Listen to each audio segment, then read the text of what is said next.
बरं, आज आहे ना, आता एकदम शेवटचा पार्ट राहिला ह्या चॅप्टरमधला, काहीच राहिलं नाही आता ह्या स्केलर अँड वेक्टरमध्ये.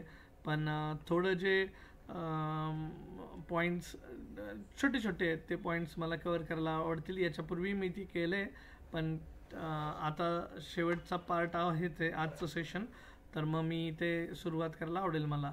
तर रिझॉल्युशन ऑफ वेक्टर काय असतं, तर रिझॉल्युशन ऑफ वेक्टर मला आज शिकवायचं आहे. त्यानंतर टाईप्स ऑफ वेक्टर मला शिकवायचे आहेत तुम्हाला, टाईप्स ऑफ वेक्टर्स. तर आणि right hand screw rule, right hand screw rule किंवा त्याला आपण थंब रूल पण म्हणतो, राईट हँड थंब रूल किंवा राईट हँड रूल म्हणतात त्याला, राईट हँड थंब रूल. ठीक आहे. सो असं आपण जाऊयात आज. तर ही रूपरेषा असेल माझी. एवढेच पार्ट्स राहिले, तेवढेच टॉपिक राहिले डिस्कशन करायचे. इज स्क्रीन विजिबल बच्चा party? Is screen visible? Yes sir. हां, सर्वांनी 25 प्रश्न आपले फिजिक्सचे संडेच्या टेस्टचे मी पेपर शेअर केला आहे ग्रुपवर. ॲन्सर की पाहिजे, ॲन्सर कीवरनं उत्तर मॅच करण्याचा प्रयत्न करायचा. ठीक आहे. बरं, कमिंग बैक, तो मैं रिजोल्यूशन ऑफ वेक्टर्स में आया, टाइप्स ऑफ वेक्टर में आया, राइट हैंड स्क्रू रूल पे आ जाएंगे आपण. तो रिझोल्यूशन ऑफ वेक्टर्स काय असतं, तर एखाद्या वेक्टरला स्प्लिट करायचं. मी पहिला पार्ट तो एक्सप्लेन करतो, सोपं आहे. तर सॉरी काय करूयात आपण, x Y axis system draw करून घेऊयात. आणि एक्स वाय ॲक्सिस सिस्टीममध्ये मी तुम्हाला हे सांगितलं होतं की एखादा वेक्टर जर असेल तर त्या वेक्टरला कसं ब्रेक करायचं बाबा, ब्रेकडाऊन कसं असतं त्या वेक्टरमध्ये, तर हे आपल्याला पाहायचं आहे आता. तर मी हे दोन ॲक्सिस ड्रॉ करून घेतो आहे आता, एक्स वाय ॲक्सिस. ठीक आहे. परपेंडिक्युलर काढण्याचा प्रयत्न करतो आहे. तपट्टीचा वापर मी करायला शिकलो आहे, त्यावेळेसच सांगितलं तुम्हाला, तपट्टीच्या वापराने मी एक x Y axis system draw केली. मग आता एखादा ज्यावेळेस वेक्टर ड्रॉ करतात, सपोज हा एक वेक्टर आहे फोर्स एफ बार नावाचा. मग ह्या वेक्टरने एक्स ॲक्सिस सोबत, आता suppose this is x axis, this is why axis. मग एक्स ॲक्सिस सोबत त्याने किती अँगल बनवला आहे बाबा, तर एक्स ॲक्सिस सपोज त्याने बनवला है थीटा एंगल. कितना एंगल बनाया? थीटा. तो ये एफ बार वेक्टर हम रिजॉल्व कर सकते हैं, इसको बोलते हैं रिजोल्यूशन ऑफ वेक्टर. रिजोल्यूशन म्हणजे तो डेफिनेशन लिखना चाहूँगा मैं यहाँ पे, splitting of a vector, of a given vector. So obviously जो दिलेला वेक्टर आहे त्या वेक्टरचं splitting of a given vector into its components. ठीक आहे. Into its components is called as resolution of vector. So एक वेक्टरला आपण त्याच्या कॉम्पोनंटमध्ये ब्रेक जर केलं तर त्याच्यापासून जो निर्माण होतोय त्याला म्हणूयात आपण रिझोल्यूशन ऑफ वेक्टर. मग हा जो वेक्टर आहे त्या वेक्टरमध्ये बघा, तुम्हाला ह्या वेक्टरला जर ब्रेक करायचं म्हणलं तर एक कॉम्पोनंट बनतो एक्स ॲक्सिसच्या लॉंग, याला फोर्स अलॉंग एक्स ॲक्सिस म्हणतात. आणि एक वेक्टर ब्रेक होतो वाय ॲक्सिसच्या long, force along y axis. म्हणजे हा फोर्स वेक्टर होता म्हणून मी फोर्स म्हणतोय बरं का. पण इथं लिहिताना आता हा पण वेक्टर होता तर हा पण वेक्टर आहे, एफ एक्स बार आणि एफ वाय बार. ओके. आता समजून घ्या सर्वांनी. तर लिहिताना असं लिहायचं, मग हा फोर्स वेक्टर जो आहे ना तो दोन कॉम्पोनंट्समध्ये ब्रेक झाला, एफ एक्स बार प्लस ही वेक्टर ॲडिशन आहे एफ वाय बार असं लिहितात. आता ह्या एफ एक्सच्या डोक्यावरचा बार मला घालवायचा आहे, मग मी असं लिहितो याला F x into I cap plus F Y into J cap. So i cap जे कॅप कोण आहेत, कोणी सांगेल मला कोण असतात आय कॅप जे कॅप? हां, सिद्धी, प्रेम, साक्षी, शिवराज सांगा कोण असतात? Unit vector. Unit vector. I cap is unit vector along x axis, जे cap is unit vector along y axis. म्हणजे मी त्याचा अर्थ बदलू दिला नाही, मला तेच सांगायचं आहे की अर्थ बदलू द्यायचा नाही. हा एफ एक्स बार एक्स ॲक्सिसच्या अलॉंगचा वेक्टर होता आणि एफ वाय बार वाय ॲक्सिसच्या अलॉंगचा वेक्टर होता. मग आता ह्या एफ एक्सला आणखी एक लिहितात एफच्या टर्म्समध्ये जर लिहायचं असेल, मॅग्निट्यूड ऑफ एफच्या टर्म्समध्ये. बघा पहिली स्टेप समजून घ्या, खूप सोपं आहे. पहिल्यांदा वेक्टर फॉर्ममध्ये लिहिलं, नंतर ना vector multiplied by unit vector, vector multiplied by unit vector. F x को अपन ने लिखा एफ के टर्म्स में, एफ कॉस थीटा असं लिहायचा। सो याला म्हणतात ॲडजस्टंट कॉम्पोनंट, ते मी शिकवेल पुढे। एफ वायला लिहायचं F into sine of theta into J cap, ठीक आहे। तो this is going to be last step. So तीन डेफिनेशन बनतात त्याच्या, तीन डेफिनेशन तुमच्या समोर आहे। मग वेअर मी असं लिहिलं व्हॉट इज एफ एक्स, फक्त एफ एक्स, तर magnitude of F x bar component, x ॲक्सिसच्या अलॉंग जो कॉम्पोनंट होता त्याचा magnitude. What is F y, फक्त F y, magnitude of F y bar component, ठीक आहे। सो एफ एक्स, आता एफ कॉस थीटा काय इथे, एफ काय तर एफ हे मॅग्निट्यूड आहे कोणाचं, वेक्टर एफ बारचं, मॅग्निट्यूड ऑफ एफ बार त्या वेक्टरचं मॅग्निट्यूड।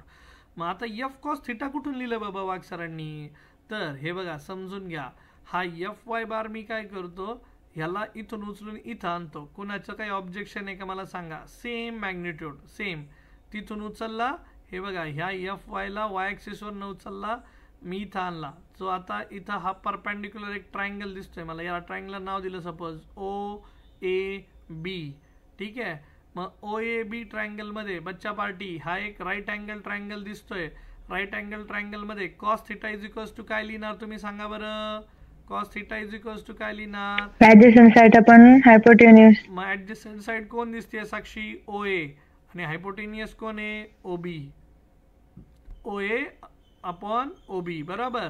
सो देअरफॉर ओ ए ची व्हॅल्यू किती बनेल, मग O B times cos theta, बरोबर। मग ओ बीची व्हॅल्यू, ओ बी म्हणजे हा कोबी नाही, O B, O to B, O B त्याचं मॅग्निट्यूड आहे एफ, कारण तो वेक्टर एफ बार होता, त्याचं मॅग्निट्यूड होतं F, O to B he G length आहे ती एफ ने रिप्रेझेंट केली, मल्टिप्लाइड बाय कॉस थीटा।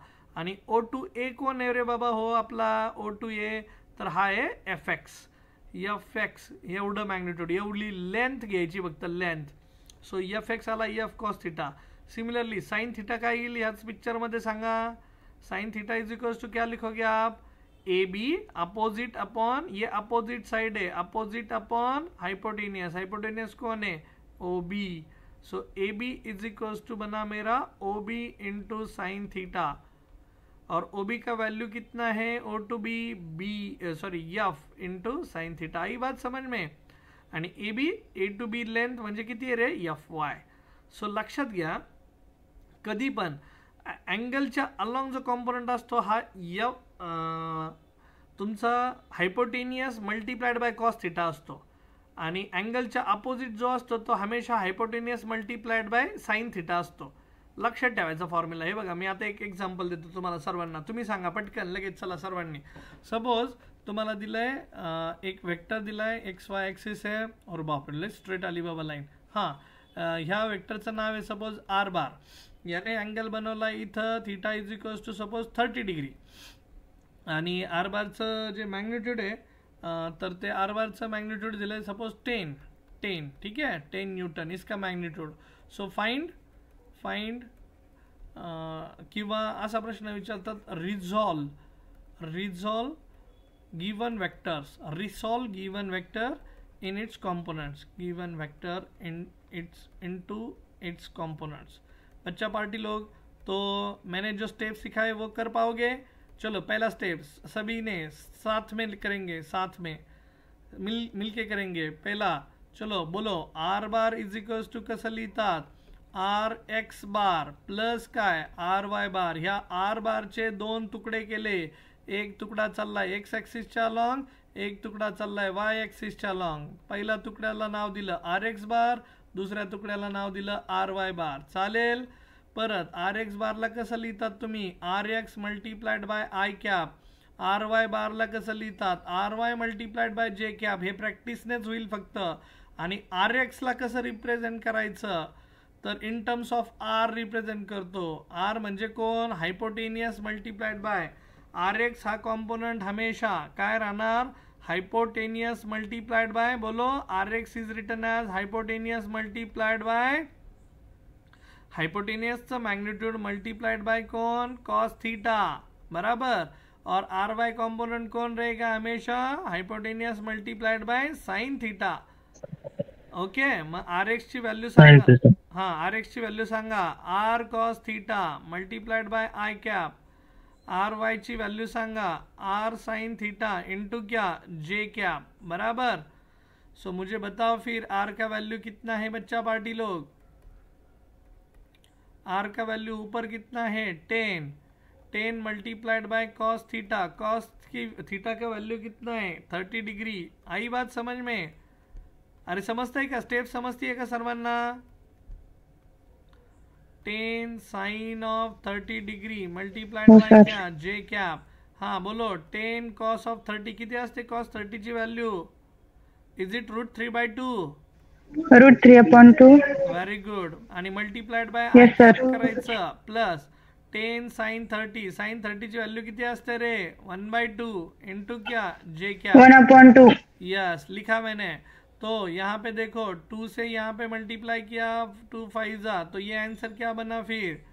पहले का answer 5√3 times I cap plus 2 5 जा 10, 2 1 जा 2, 2 5 जा 10. क्या बना ये 5 जे कैप. बराबर. सो आर बार जो वेक्टर है उसको मैंने 2 हिस्सों में बांट दिया, 2 हिस्सों में उसके टुकड़े किए. वो एक हिस्सा था एक्स एक्सिस के अलॉन्ग, दूसरा हिस्सा था वाई एक्सिस के अलॉन्ग. बराबर. चीजें क्लियर. हॅलो बच्चा पार्टी. आपल्याला आर बार फक्त मॅग्निट्यूडच्या टर्म मध्ये दिला होता 10 न्यूटन आणि त्याने एक्स ऍक्सिस सोबत किती अँगल केलाय तो दिला. मग ते म्हटले आपल्याला की त्याला 2 तुकड्यामध्ये रिप्रेझेंट करा. मग आर एक्स तुकडा किती आला, R x is equals to काय आला 5√3. ठीक आहे. R x. आर वाय तुकडा किती आला, त्याचा मॅग्निट्यूड किती आलं 5. आणि आई कैप जे कैप क्या दर्शाता है, तो वो कौन से एक्सिस के अलॉन्ग का टुकड़ा है. आई कैप के सॉरी एक्स एक्सिस के अलॉन्ग है या वाई एक्सिस के अलॉन्ग है. बराबर. यहां तक चीजें क्लियर फिर बच्चा पार्टी लोग. यहां तक Yes, sir. क्लियर. हा ठीक आहे. जमलंच पाहिजे आता सर्वांना इथपर्यंत. आणखी एक देऊ का पटकन. तोंडी झालं पाहिजे आता हे तोंडी पटकन. हा हे बघा देतो इथं question. Question is equals to X Y axis है. अभी सपोज अभी मैं इधर का वेक्टर लेता, इस साइड का. यहाँ पे लेते हैं एंगल सपोज 60 डिग्री. हाँ बोलो चलो. एक्स एक्सिस का कंपोनेंट क्या, वाई एक्सिस का क्या. इसका नाम दिया suppose F bar. F bar vector का मैग्नीट्यूड है 5 न्यूटन. चलो एक्स एक्सिस के अलॉन्ग का और वाई एक्सिस के अलॉन्ग का कंपोनेंट निकालने का. जर हे चिटिंग आहे बरं का. तुम्ही सोपं घेतलं, तुम्ही उजव्या बाजूचं घेतलं, आता डाव्या बाजूचं दिलं आम्हाला. काहीच नाही, चीटिंग बिटिंग काही नसते. एप्लीकेशन है, लॉजिक है. लॉजिक लगाओ, आंसर बताओ. सो ये जो कंपोनेंट रहेगा वो कौन सा एक्सिस के अलॉन्ग होगा, एक्स एक्सिस के अलॉन्ग. बराबर. और ये जो कंपोनेंट होगा ये किसके अलॉन्ग होगा, वाई एक्सिस के अलॉन्ग. सो एक्स एक्सिस के अलॉन्ग और वाई एक्सिस के अलॉन्ग कंपोनेंट बोलो मुझे. हाँ. So F bar is equals to काय लिहिणार मी, 2 टुकड़े एफ एक्स बार प्लस कौन F y bar. F x का वैल्यू कैसे लिखते हैं अपन, magnitude of F into adjacent वाला पार्ट हमेशा क्या रहता रे भाई अपना कॉस ऑफ थीटा. बराबर. सॉरी एक स्टेप और एक लिखना था मेरे को. क्या लिखते हैं अपन स्टेप एफ एक्स. हाँ आता हा सपोज माइनस वायच्या अलॉन्ग चाललाय. बरोबर. सो मैं लिखते टाइम ऐसा लिखा minus I cap plus F Y is going ऊपर एफ वाई इंटू क्या लिखा J cap. So F x का वैल्यू कैसे लिखोगे F cos theta. Minus I cap क्या दर्शाता है, ये कंपोनेंट निगेटिव एक्स एक्सिस के साथ जा रहा है. बस उतना ही. समझ में आई बात. तो उससे कुछ फर्क नहीं पड़ेगा. माइनस साइन बाहर लिया, माइनस इंटू आई कैप प्लस एफ वाई का वैल्यू हमेशा एफ साइन थीटा इंटू जे कैप. कितने लोगों को ये जो स्टेप बनाया वो समझ में आया. क्यों ऐसा लिया मैंने, माइनस आई कैप क्यों लिया यहाँ पे, कोई बताएगा. श्रेयस, श्रावणी, साक्षी, प्रेम. एक्स ऍक्सिसचे कोऑर्डिनेट्स निगेटिव्ह आहेत. कोऑर्डिनेट्स निगेटिव्ह म्हणण्यापेक्षा आपण असं म्हणूयात की तो जो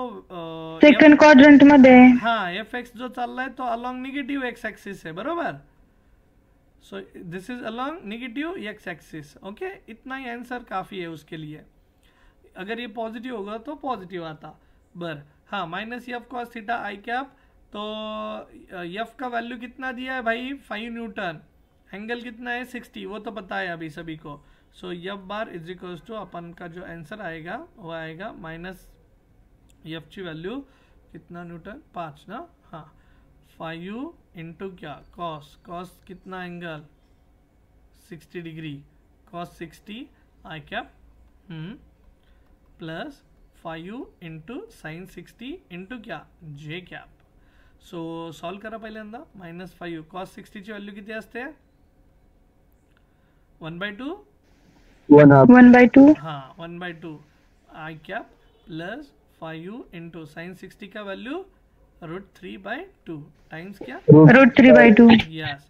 तो you can keep it as it is -5/2 times I cap plus 5√3/2 times क्या जे cap. You can keep this answer as it is. हाँ बच्चा पार्टी, ऐसा कुछ नहीं कि इसको आपको लिखना ही पड़ेगा। So this is going to be my final answer after resolution of resolving those two vectors in their component form. यहाँ तक चीजें क्लियर बच्चा पार्टी लोग? ठीक है, हॅलो हॅलो, ठीक आहे ना? सो मॅग्निट्यूड कसं आणि त्या वेक्टर हे बघा, त्या वेक्टरचं मॅग्निट्यूड कसं काढतात माहिती आता तुम्हाला। मॅग्निट्यूड कसं काढतो आपण एफ बारचं, ह्या एफ बारचंच मॅग्निट्यूड घ्यायचं म्हटलं तर काय करणार आपण, मॅग्निट्यूड ऑफ एफ बार जे दिलंय आपल्याला पण तरी काढायचं म्हटलं तर आपण काय करतो, रूट ऑफ एक्स कॉम्पोनंटचा ॲक्सिसचा स्क्वेअर प्लस वाय ॲक्सिस कॉम्पोनंटचा ॲक्सिसचा स्क्वेअर। सो फक्त कॉम्पोनंट घ्यायचे, कॉम्पोनंटचा स्क्वेअर करायचं, ॲडिशन करायचं, परत तुम्हाला 5 न्यूटन व्हॅल्यू येऊन जाईल। ठीक आहे, पाहायचं आहे तुम्हाला, चेक करायचं आहे आर एक्सची व्हॅल्यू 5 यायला पाहिजे, येऊन जाईल बघा। रूट ऑफ एफ एक्सची व्हॅल्यू किती आहे -5/2 त्याचा स्क्वेअर, आणि तुम्हाला शिकवलेलं आहे आता हे स्क्वेअर होतो व्हॅल्यूचा म्हणून तिथं काय प्लस काय मायनस काय फरक पडत नाही, 5/2 चा स्क्वेअर प्लस दुसरं 5√3/2 ब्रॅकेटचा काय स्क्वेअर। आता रूट ऑफ -5/2 ये बनेगा 25/4 प्लस 5√3 ये कितना बना 25 इंटू 3/4 बराबर। दोनों का डिनोमिनेटर सेम है, किती बनलं 25, इकडे 25 त्रिक 75, हे बघा √3 चा स्क्वेअर 3 बनला, 5 चा स्क्वेअर 25 बनला, 2 चा स्क्वेअर 4 बनला। ओके, दोनों का डिनोमिनेटर सेम है, ऊपर होगा एडिशन न्यूमरेटर में 25 plus 75/4। So this is magnitude of F बार। ठीक है, 25 plus 75 plus 25 is 100/4 which is nothing but 25, आणि 25 चा स्क्वेअर रूट 5 आलं का परत मॅग्निट्यूड ऑफ F5, म्हणजे त्यांनी जे दिलं होतं तेच आली का व्हॅल्यू बघा, एफ बारचं magnitude 5 newton. Okay fine, so this is called as resolution of vector. तो splitting of a vector into its component form is called as resolution of vector. कर पाओगे आप लोग, कर पाओगे? ठीक है, यहाँ तक चीजें clear? Yes sir. Okay. Yes sir. Okay, then next is rectangular 3-dimensional system आहे। सो ही होती आपली 2-dimensional सिस्टीम। आता 3-dimensional सिस्टीम मध्ये बघा काय असतं, तर 3-dimensional सिस्टीम दाखवतो फक्त। आजचं हे शेवटचं लेक्चर असेल वेक्टर टॉपिकचं, आपण उद्यापासून नवीन टॉपिकला सुरुवात करतोय। मग मुलांच्या दृष्टीने जर पाहताल ना तुम्ही, तर तिसरा चौथा चॅप्टर तुमच्यासाठी महत्त्वाचा आहे, तिसरा चौथा पाचवा, कारण सगळे इक्वेशन जे force, velocity, acceleration, momentum, linear momentum, angular momentum, अमकं दमकं, टॉर्क काय असतो, हे सगळे रिलेशन तुम्हाला हे 3, 4 नंबरच्या आणि 5 नंबरच्या चॅप्टरमध्ये पाहायला शिकतील। तर मग आपण त्याच सिक्वेन्सने जाऊयात, आणि मग 5 नंतर मी वाटल्यास ऑप्टिक्स वगैरेकडे जाईल तुमच्या। आणि इन केस स्पेशल केस असेल कुणाचं, जर ऑप्टिक्स, इलेक्ट्रोस्टॅटिक्स किंवा करंट इलेक्ट्रिसिटी हे जर चॅप्टर तुमचे दिवाळीच्या परीक्षेसाठी असतील तर आपण ते पण कसे कव्हर करून घेता येतील ते मी बघेल। ठीक आहे, फक्त मला सांगा, तुम्ही आहे ना आता विचारून घ्या तुमच्या कॉलेजेसमध्ये तुमची याची परीक्षा कधी बाबा, 6 महिन्याची परीक्षा कधी दिवाळीची, आणि कुठले चॅप्टर असतील। हो सर, आमची बोला। आमची 6 ऑक्टोबर नंतर आहे। 6 ऑक्टोबर नंतर म्हणजे आत्ताच्या कमिंग 6 ऑक्टोबर? हो सर। म्हणजे हार्डली आता 15 दिवस राहिलेत साक्षी, मग 3च आठवडे मी म्हणेल। आणि कुठले चॅप्टर्स विचारले? हो, फिजिक्स 1 चे 3 आणि फिजिक्स 2 चे 3. पहिले तीन का सगळ्यांचे? हो. बरं, मग आपला पहिले 2 तर झालेत फिजिक्स 1चे. फिजिक्स 2चे पहिले 3 नाही होऊ शकत मग साक्षी. कारण हे बघा काय आहे माहिती आहे का, कॉलेजमध्ये 2 टीचर असतात आणि ती लोक फक्त उरकायचं पारतात. तुम्ही बघितलंही असेल आता की म्हणजे त्यांना हे मी तर म्हणतो, आपण जे साक्षी न्यूमेरिकल घेतले ना, हे घेऊन जा तुम्ही न्यूमेरिकल सोडवायला. जे आपण शनिवारच्या लेक्चरला सोडवले ना, अँगलचे आणि त्याचे थिटाचे आणि त्याचे घेऊन जा तुम्ही सोडवायला.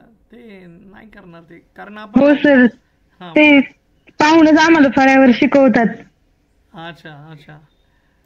नाही काय होतं की साक्षी फरक आहे, खूप फरक आहे. मग जर नुसता सिलेबसला टच करायचं, डिफाईन करायचं आणि पुढे जायचं, तर त्याच्यात मजा नाही आहे. तुम्हाला कुठेतरी मग सॅक्रिफाईस करावं लागेल. म्हणजे ठीक आहे, आपण ट्युशन लावतोय त्याच्यासाठी की आपल्याला कॉलेजमध्ये मार्क्स मिळाले पाहिजे, पण तुम्हाला कुठेतरी ते सॅक्रिफाईस करावं लागतील. आता 10वीपर्यंत तुम्हाला सवय लागलेली असते पैकीच्या पैकी मार्क घेण्याची, आणि 11वी-12वीला आल्यानंतर अचानक असं पाहताल की अरे निम्मेच मार्क पडतायत, आपल्याला 50% मार्क पडतायत.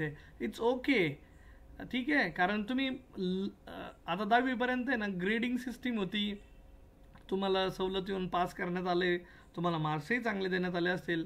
बट लक्षात ठेवा, तुम्ही ना तुमच्या क्लासमध्ये म्हणजे तुमच्या वर्गामध्ये, तुमच्या गावामध्ये, गावातल्या शाळेमध्ये डबक्यातलं बेडूक होतात.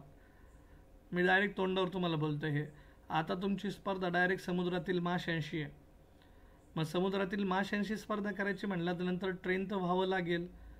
मग ट्रेन व्हायचं म्हटल्यानंतर कुठंतरी तुम्हाला सॅक्रिफाईस करावं लागेल. नाही तर जर तुम्ही असं 8 तास करत बसतील की अरे नाही, मग कॉलेजमध्ये 6 चॅप्टर होत आहेत, 10 चॅप्टर होत आहेत, तर मग माझे पण आता 10 चॅप्टर झाले पाहिजे इथं शिकून, तर ते नाही होणार. तो स्पीड तो मॅचच नाही करू शकत मी. मग म्हणजे कुठलाच टीचर, कुठल्याच क्लासचा, बरं का. तर तेवढं फक्त 19-20 राहील, तेवढं तुम्हाला करावं लागेल. तुमचे शिक्षक काही जे प्रश्न देतील इम्पॉर्टंट, हां, त्याचे ॲन्सर जर तुम्हाला माझ्याकडनं काढून घ्यायचे असेल तर निश्चित माझ्याकडे या, केमिस्ट्रीच्या टीचरकडे या, मॅथच्या टीचरकडे या. पण सगळे चॅप्टर नाही. मी कारण मला न्याय द्यायचा असतो. आता बघा, माझ्यासाठी हा शेवटचा टॉपिक होता, मी स्किप करून डायरेक्ट नवीन चॅप्टरलाही जाऊ शकलो असतो, बट ते माझ्या मनाला पटत नाही. सो सगळ्या गोष्टी महत्त्वाच्या आहेत. सो म्हणून पण बरं झालं तुम्ही विचारा ॲटलिस्ट तुमच्या शिक्षकांना की किती चॅप्टर्स आहेत काय, आणि बोर्ड्स तुमच्या परीक्षेशी रिलेटेड, सॉरी बोर्ड नाही, पण तुमच्या परीक्षेशी रिलेटेड, दिवाळीच्या परीक्षेशी रिलेटेड काय मला करता येईल का वरती मी नक्कीच करेल. बरं, XYZ ॲक्सिस सिस्टीम, आणि आता त्या समुद्रातील माशांशी आपल्याला स्पर्धा करायची म्हटल्यानंतर तयारी आहे, आणि मेहनत पण तेवढी घेण्याची तयारी ठेवा, मानसिकता ठेवा, ठीक आहे. सो मग XY ॲक्सिस अशी 3 ॲक्सिस सिस्टीम आहे माझी, असं आपण मी ट्रीट केलं. Suppose this is X axis, this is Y axis and this is Z axis. 3 axis आहे. X ॲक्सिसच्या अलॉंग कोण असतो कॉम्पोनंट तुम्हाला माहिती आहे.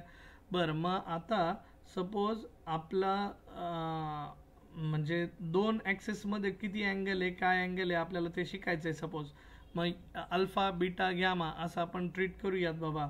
तर मग यक्स आणि हाँ, सपोज एक वेक्टर है, उस वेक्टर ने कौन सा एंगल बनाया है एक्स वाई एक्सिस सिस्टम के साथ, ऐसा अपन ट्रीट करेंगे. मग मी इथे ना वाटल्यास रेड पेनने, ब्ल्यू पेनने एक वेक्टर काढतो, ठीक आहे. सपोज हा आर बार नावाचा वेक्टर आहे. ह्या आर बार नावाच्या वेक्टरने एक्स ॲक्सिस सोबत किती अँगल बनवला आहे बाबा. तर एक्स ॲक्सिस सोबत बनवलेला अँगल सपोज आपण लिहिला अल्फा. सिमिलरली ह्या आर बार वेक्टरने वाय ॲक्सिस बरोबर किती अँगल बनवला आहे त्याला आपण म्हणूयात बीटा, आणि ह्या आर बार वेक्टरने झेड ॲक्सिस बरोबर किती अँगल बनवला आहे याला म्हणायचं गॅमा. अल्फा, ठीक आहे, अल्फा. तुम्ही हे रेज बद्दल ऐकलं असेल, बीटा, ठीक है, और गैमा. गैमा का सिंबल देखो मैंने कैसे निकाला है, ठीक है, gamma. So these are the angles made by respective axis with the given vector.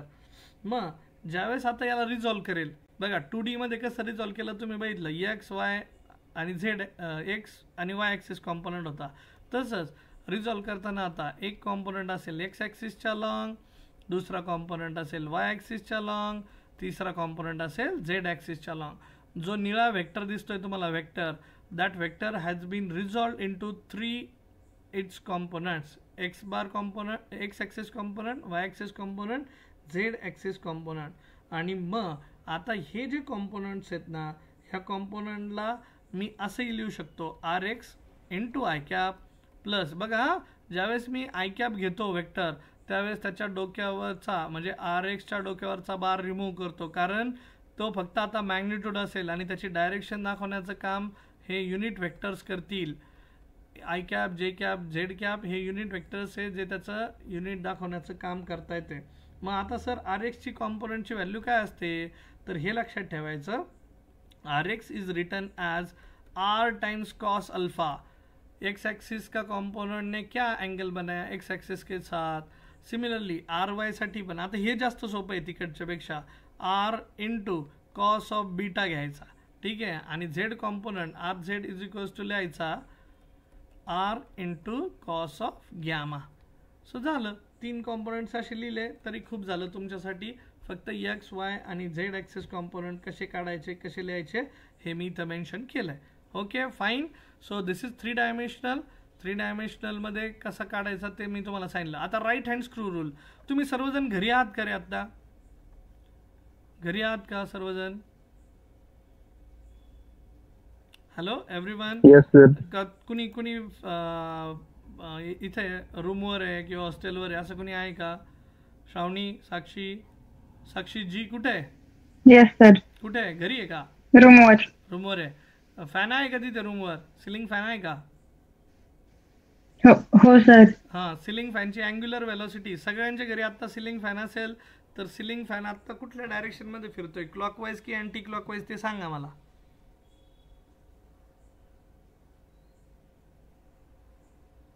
Clockwise anti clockwise ते तर कळत असेल आता. क्लॉकवाईज. हा म्हणजे क्लॉकवाईज. ठीक आहे, तुमच्या तिथला फॅन कसा फिरतोय ते सांगा फक्त मला ते विचारायचं आहे. हां ठीक आहे. सो मला राईट हँड थंब रूल शिकवायचा आहे किंवा राईट हँड स्क्रू रूल शिकवायचा आहे. Right hand screw rule. Okay. जर स्पीड साक्षी जर स्पीड समजत नसेल तर वाटल्यास फॅन बंद करून वाटल्यास तुम्ही त्याला थांबवू शकता. हां ठीक आहे. फक्त हात घालू नका सनी देओल सारखा, नाहीतर हातच नाही राहायचा तुमचा. ठीक आहे. सो ओमेगा म्हणजे जे अँग्युलर व्हेलॉसिटी ना ती कशी चालली ती बघा. क्लॉकवाईज चालली की अँटी क्लॉकवाईज. आणि जे घरी बसलेले आता तुम्ही पण बघा रे तुमचा घरातला सिलिंग फॅन कसा फिरतोय. ठीक आहे. सो जी अँग्युलर व्हेलॉसिटी चालली आहे आता फॅनच्या पात्यांची ती कशी चालली आहे ती सांगा मला. ओमेगा कसा आहे? क्लॉकवाईज आहे की अँटी क्लॉकवाईज आहे? Omega. Omega stands for clockwise. Omega stands for angular velocity. कौन सा वेलोसिटी? अँग्युलर. ठीक आहे. बरं क्लॉकवाईज आहे का बघा बरं सर्वांनी. मग clockwise anti clockwise. Anti clock. बरं कुणाच्या घरी अँटी क्लॉकवाईज आहे कुणाच्या घरी क्लॉकवाईज आहे काय हरकत नाही. बरं आता काय करायचं माहिती का की हा राईट हँड थंब रूल कशासाठी वापरतात तर हा आहे ना ज्यावेळेस मी व्हेक्टर प्रॉडक्ट घेतो ना, काय घेतो? Vector product. तर व्हेक्टर प्रॉडक्ट झाल्यानंतर 2 व्हेक्टरचं जर मी व्हेक्टर प्रॉडक्ट घेतलं, suppose 2 vectors are lying in the same plane. A bar आणि बी बार हे 2 व्हेक्टर आहेत. They are lying in the same plane. Plane म्हणजे आता सपोज हॉरिझॉन्टल प्लेन आपण ट्रीट केला. ठीक आहे. असा हॉरिझॉन्टल त्या दिवशी मी हात वगैरे दाखवला तर बघा आठवत आहे का. सो ह्या हॉरिझॉन्टल प्लेनमध्ये आणि हा ए बार नावाचा वेक्टर आहे आणि हा बी बार नावाचा वेक्टर आहे. तर काय करतात माहिती का, ह्या ए बार वेक्टरवर पाम ठेवतात आपला पाम. पण पाम कसा ठेवायचा? अशा पद्धतीने ठेवायचा की जे आपले फिंगर्स आहेत हे बघा. मी वाटल्यास कॅमेरा टर्न ऑन करतो. बच्चा पार्टी सभी लोग देखो मेरे को. ठीक आहे. स्क्रीन शेअरिंग मे बी बंद होईल ज्यावेळेस मी कॅमेरा शेअर करतोय त्यावेळेस. हां इकडे बघा. हे बघा माझा हा हात आहे, राईट हँड आहे. आता तुमच्या केसमध्ये कदाचित ती लॅटरली इन्व्हर्टेड इमेज दिसत असेल, ती डावा वाटत असेल, पण दिस इज राईट हँड. तुम्ही पण तुमचा राईट हँड घ्या सर्वांनी. आणि राईट हँडला सर्वांना 4 बोटं असतील, 1 अंगठा असेल किंवा कुणाला 2 अंगठे पण असतील ऋतिक रोशन प्रमाणे. पण आपण आपल्याला आता राईट हँड आहे. मी असं दाखवला राईट हँड बघा तुम्हाला दिसतोय कॅमेरामध्ये. हां आणि हा थंब आणि हे फिंगर्स आता कसे आहेत एकमेकांना परपेंडिक्युलर आहेत. कसे आहेत? Perpendicular. They are making 90 degree angle. ये देखो ये थंब है मेरा. दिसतोय सर्वांना? कॅमेरा दिसतोय का रे? Hello everyone. Yes sir. Okay बर. मग आता हे बघा, हा जो माझा राईट हँड आहे याचे हे सगळे फिंगर्स आहेत आणि हा थंब आहे. हे फिंगर्स आणि थंब एकमेकांना कसे आहेत? परपॅन्डिक्युलर. कसे आहेत? परपॅन्डिक्युलर. सो मग काय करायचं की हा जो माझा फिंगर आणि थंब आहे हे बघा, मी इथं ड्रॉ करतो वाटल्यास, मग त्याला आहे ना असं उभा ठेवायचा. उभा उभा उभा इन द सेन्स हे असे 4 बोटं होते माझे, ठीक आहे, आणि हा थंब होता माझा हाताचा, ठीक आहे. मग हात असा उभा ठेवायचा. कुणावर ठेवायचा असा? तर ए बार वेक्टरवर. कुणा ठेवला? ए बार वेक्टरवर. हात कमी तो मासा जास्त वाटू राहिलाय. हां ठीक आहे, एकच minute.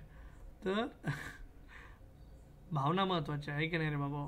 So this is first finger, this is second finger, ये थर्ड फिंगर, ये फोर्थ फिंगर, और ये हात नाही हथोडा. हां सो असा याला ठेवायचा ए बारवर.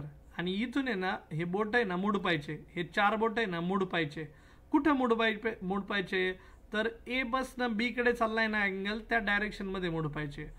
मग कधी पण लक्षात ठेवा, हा जो थंब आहे ना thumb, so thumb gives me the direction of third vector. मग ह्या ए बार आणि बी बार ह्या 2 वेक्टरचं मी जर वेक्टर प्रोडक्ट घेतलं, तुम्हाला माहिती आहे 2 वेक्टरचं जर क्रॉस प्रोडक्ट घेतलं तर त्याच्यापासून नवीन तिसरा वेक्टर पैदा होतो. त्याचं नाव दिलं सी बार. मग C bar is nothing but A bar cross B bar. आठवतंय सर्वांना? मग हा जो तिसरा वेक्टर आहे तो बी बारला सुद्धा परपेंडिक्युलर आहे आणि ए बारला सुद्धा परपेंडिक्युलर आहे. सो ह्या प्लेनलाच तो परपेंडिक्युलर असतो. मग हा जो तिसरा वेक्टर आहे याचं डायरेक्शन दाखवण्याचं काम जे करतो तो आहे हा राईट हँड थंब रूल. आता मागाशी मी तुम्हाला विचारलं फॅन कसा फिरतोय, क्लॉकवाईज की अँटी क्लॉकवाईज. सो बच्चा पार्टी लोक, मग आता सर्वांनी बघा, क्लॉकवाईज जर फिरत असेल clockwise, so if the angular velocity is in clockwise, तर कर्ल्ड फिंगर्स हे अँग्युलर व्हेलॉसिटी दाखवतील. Curled fingers will show you the angular velocity. Okay fine, समजतंय सर्वांना? मग आता आपल्याला सपोज घ्यायचंय omega cross R bar, radius vector कसा आहे आपला, ओमेगा बार कसा आहे आपला, ते पाहूयात आणि त्याच्यावरून ठरवूयात की अँग्युलर डिस्प्लेसमेंट कशी असेल. अँग्युलर डिस्प्लेसमेंट, ठीक आहे. बरं, एक काम करा आता सर्वांनी, एकच सोपा उपाय सांगतो.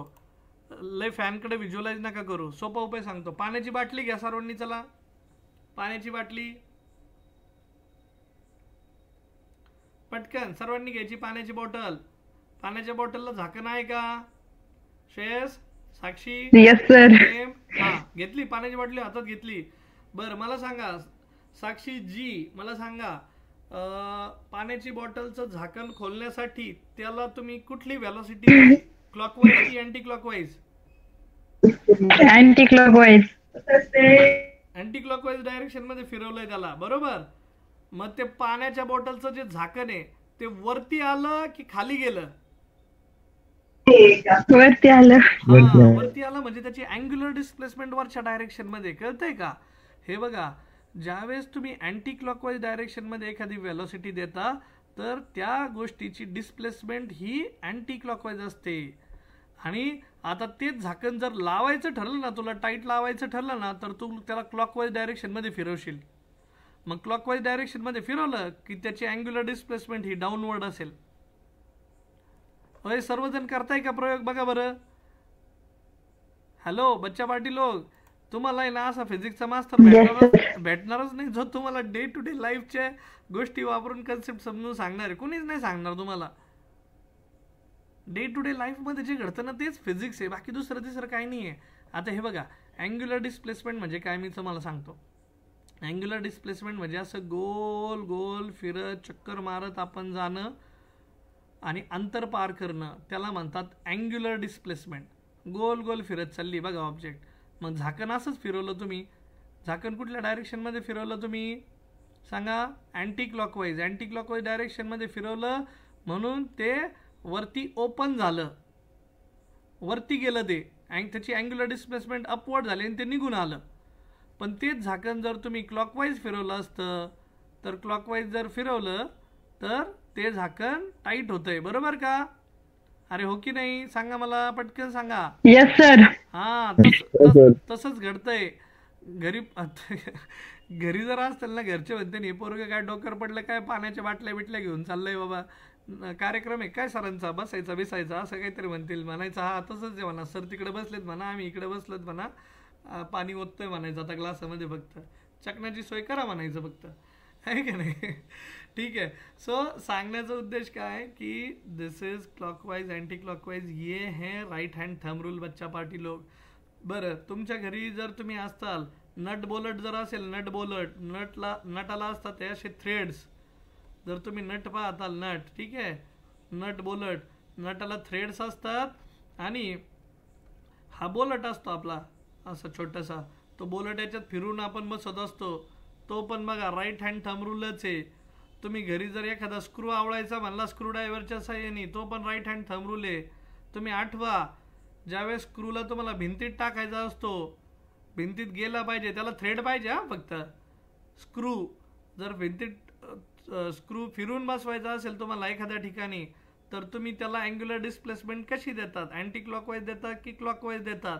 तर हमेशा ती क्लॉकवाईजच देतात. क्लॉकवाईज दिली की ती इनवर्ड्स असते अँग्युलर डिस्प्लेसमेंट. हे बघा, एखादी चीज तुम्हाला जर आता भिंत इथं, ह्या भिंतीमध्ये तुम्हाला आत टाकायची आहे, तर तुम्हाला तुम्ही त्याला जी अँग्युलर व्हेलॉसिटी देतात ओमेगा, ती क्लॉकवाईजच देतात.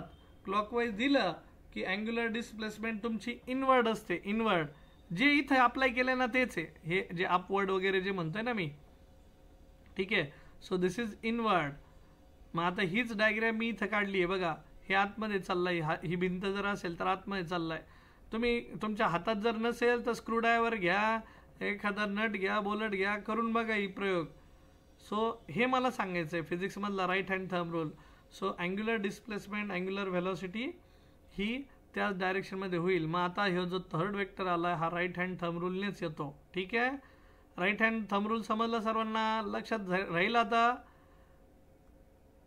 Yes sir.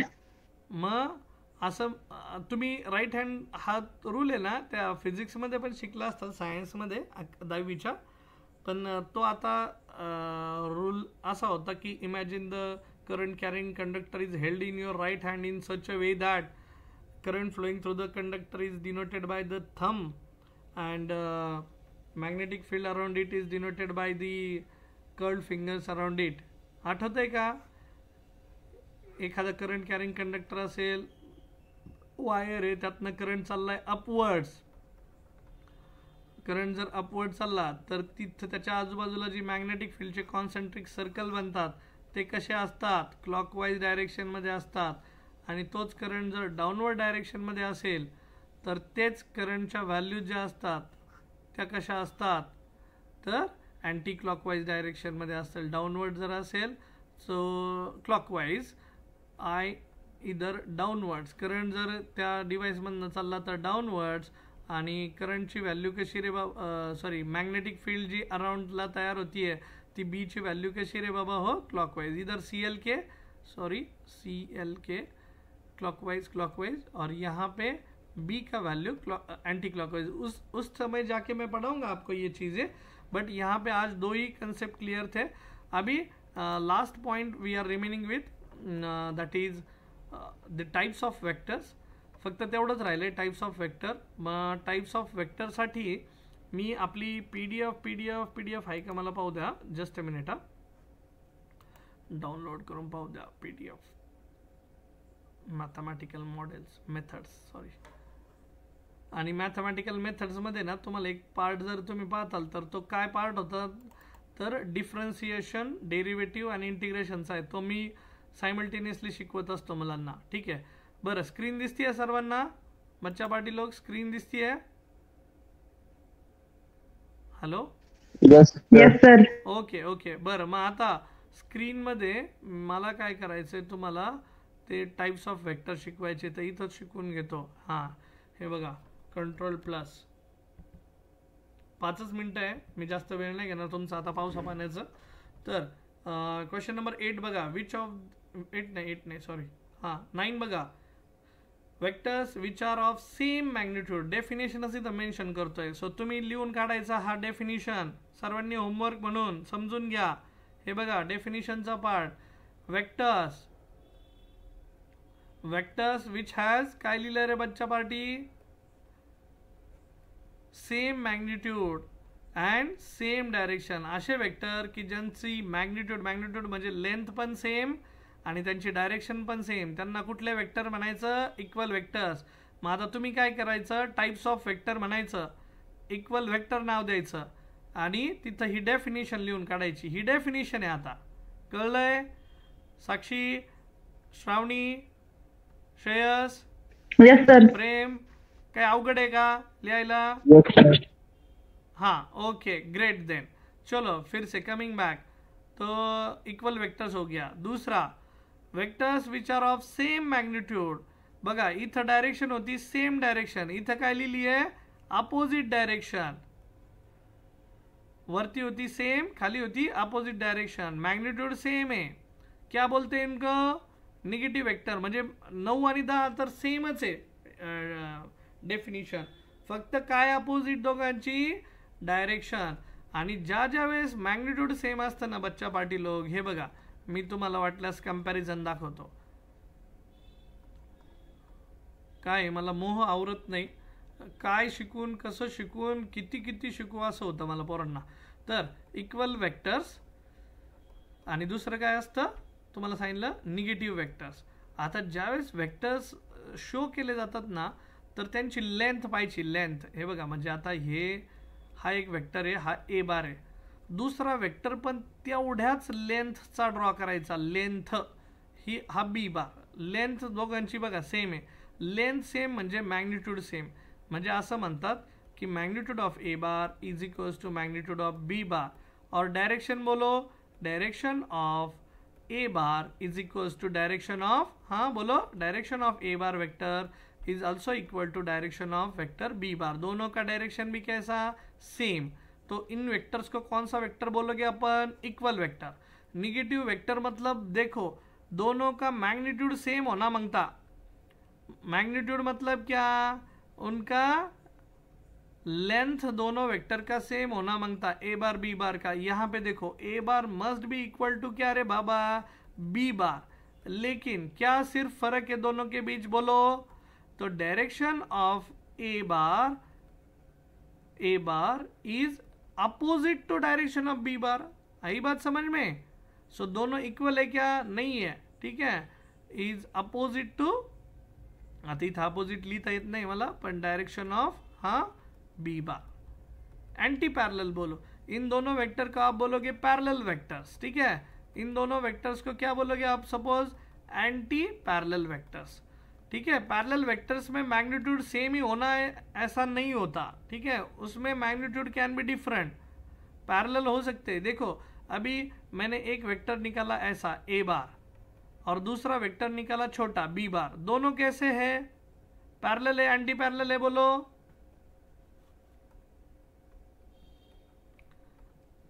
हॅलो, अरे आहे की नाही कोणी, कमीच एकटा शिकवतोय, मीच एकटा शिकतोय. साक्षी, श्रेयस, साक्षी, यस सर. बोला बोला. हे बघा एक वेक्टर ए बार आहे, पॅरलल. हा पॅरलल आहे, पण दोघांचा मॅग्निट्यूड सेम दिसतंय का, मॅग्निट्यूड म्हणजे लेंथ सेम दिसते का दोघांची, नाही. नाही. मग यांना पॅरलल म्हणू शकता पण यांना इक्वल वेक्टर म्हणता येणार नाही.